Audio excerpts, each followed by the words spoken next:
Bienvenue dans Happy Silver Anime, le podcast qui dynamise l'animation auprès des seniors. Moi, c'est Amandine, formatrice et fondatrice de l'Happy Silver Club. J'accompagne les animatrices et professionnels du grand âge à trouver l'inspiration, organiser des animations au top et se sentir reconnus dans leur métier. Ici, on parle idées d'activités, astuces pratiques et inspiration pour faire pétiller le quotidien des personnes âgées. Seul ou avec des invités, je te partage des astuces, des retours d'expérience et des bonnes pratiques testées sur le terrain. Alors installe-toi et laisse-toi inspirer.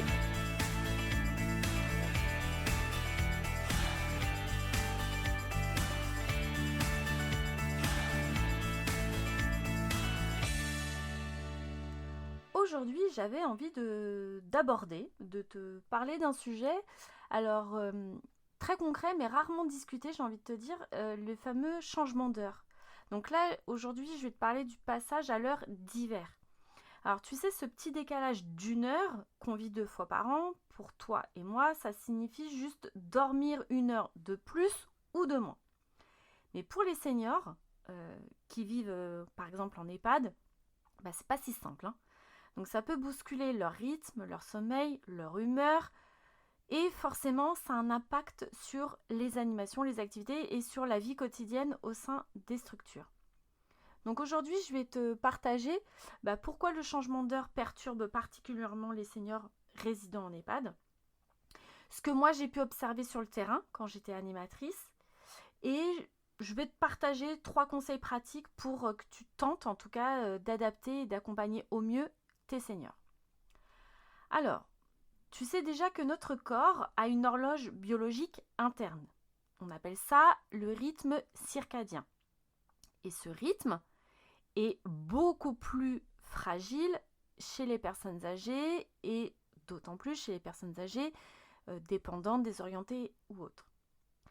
Donc, la désorientation, donc les seniors, surtout ceux atteints de troubles cognitifs tels que la maladie d'Alzheimer ou encore la maladie de Parkinson, peuvent être vraiment perturbés par ce décalage. Parce que quand il fait nuit, allez, on va dire vers 17h, certains pensent que c'est l'heure d'aller se coucher. Ou d'autres se lèvent trop tôt parce que leur repère naturel a changé. Et en plus, tu le sais que déjà dans les journées, j'ai envie de dire au quotidien de manière classique, le passage jour-nuit fait monter des angoisses, fait remonter tous les troubles du comportement de manière plus. Hein. Donc le sommeil est chamboulé. Le changement d'heure, même d'une petite heure, peut provoquer des troubles du sommeil. Et on le sait, un mauvais sommeil, ça entraîne plus de fatigue, plus d'irritabilité et parfois même une recrudescence des chutes.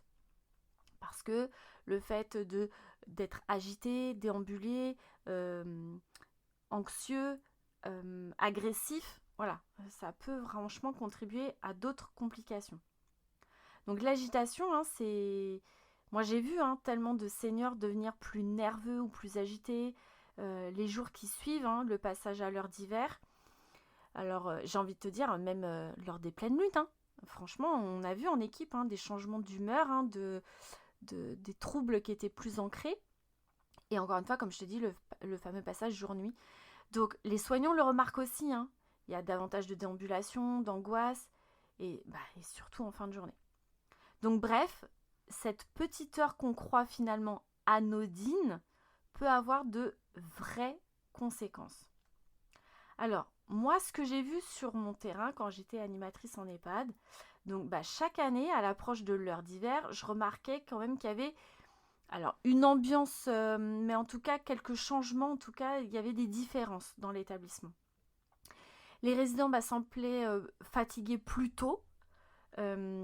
Certains, je m'en souviens même certains, pensaient avoir raté l'heure parfois du dîner parce qu'il faisait nuit noire à 18h alors que le dîner n'avait même pas encore débuté. Il y a même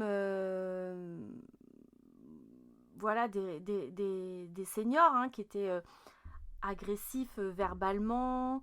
Alors moi j'ai jamais eu le cas, une seule fois, d'un comportement, on va dire, agressif physiquement, mais rien de grave non plus, hein.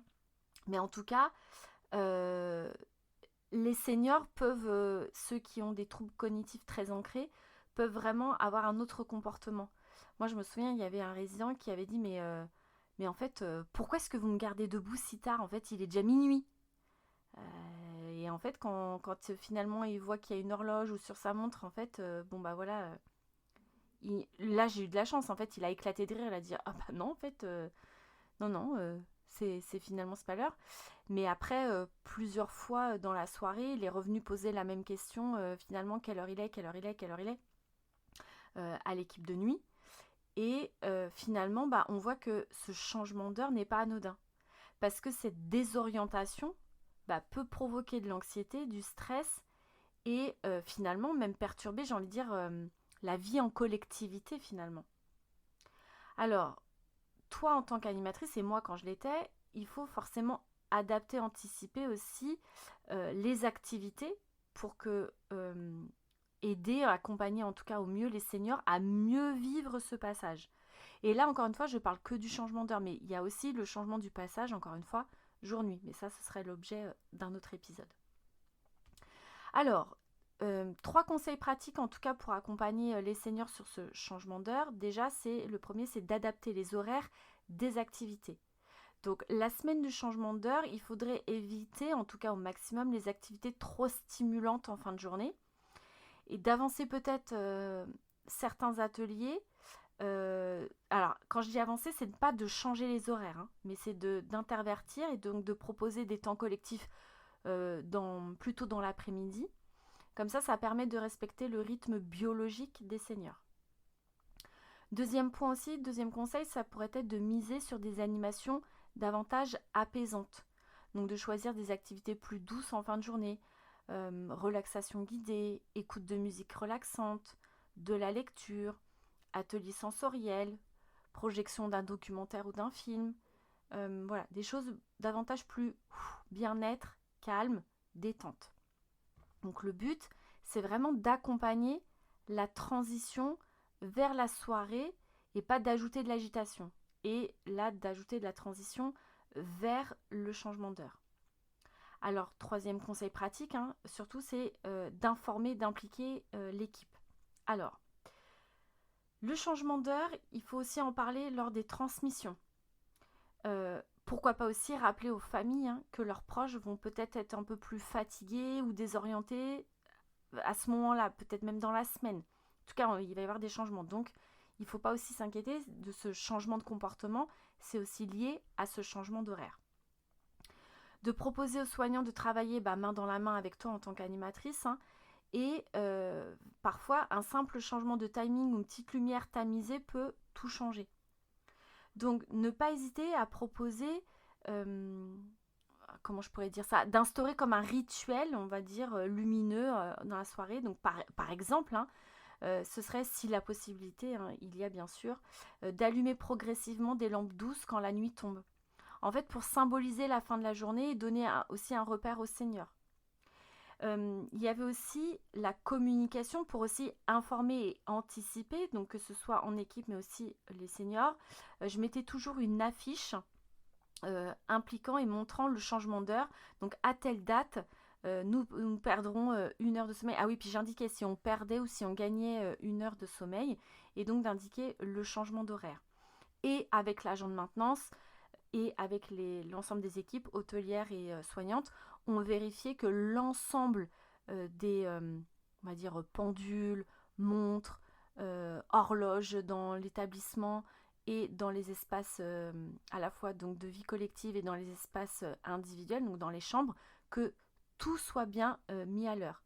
Parfois, il y avait même des télés, parce qu'il y avait certains résidents, il y avait des programmations qui étaient faites où il fallait bien vérifier que tous ces changements étaient faits. Pareil pour, moi je me souviens, j'avais des résidents qui avaient des téléphones, certains des gros téléphones à clavier, et il fallait changer, parce qu'il y a des téléphones qui ne faisaient pas ce changement automatique de changement d'heure, donc je les accompagnais à également faire ces changements. Donc le changement d'heure, je te propose, toi en tant qu'animatrice, de noter dès maintenant dans ton agenda idéalement dans ton Happy Silver Agenda. La date du changement d'heure, donc dans l'Happy Silver Agenda, tu verras, je l'ai indiqué pour l'heure d'été et l'heure d'hiver. De préparer un planning spécial, j'ai envie de te dire, pour la semaine qui suit. Et de choisir une activité apaisante à proposer en fin de journée pour accompagner les seniors. Donc tu verras, ça fera, je l'espère en tout cas, une vraie différence. Et surtout, ça montrera aux familles et à l'équipe que tu es proactive, que tu anticipes et que tu prends soin du bien-être global des seniors. Alors j'espère que je t'aurai convaincu à travers ce court épisode en tout cas, que ce décalage, ce petit décalage d'1 heure mérite finalement toute notre attention et qu'en tant qu'animatrice, tu as un vrai rôle à jouer pour adoucir cette transition et aider les seniors à traverser cette période sans trop de perturbations. Donc tout ne repose pas sur tes épaules, mais en tout cas, tu peux être le pilier qui annonce attention changement d'heure. Et puis bien sûr, après, c'est chacun et chacune qui contribue à cette transition pour accompagner les seniors à vivre au mieux cette période, ce changement. Donc merci d'avoir écouté cet épisode jusqu'au bout. J'espère que tu auras pioché des bonnes pratiques. N'hésite pas à le partager. Et puis surtout, n'oublie jamais d'animer avec cœur, passion et pétillance. Merci d'avoir écouté cet épisode. J'espère qu'il t'a inspiré. Si le podcast te plaît, offre-lui 5 étoiles sur ta plateforme d'écoute préférée. On se retrouve très vite pour un nouvel épisode. Et souviens-toi, créons ensemble une touche de magie pour les seniors.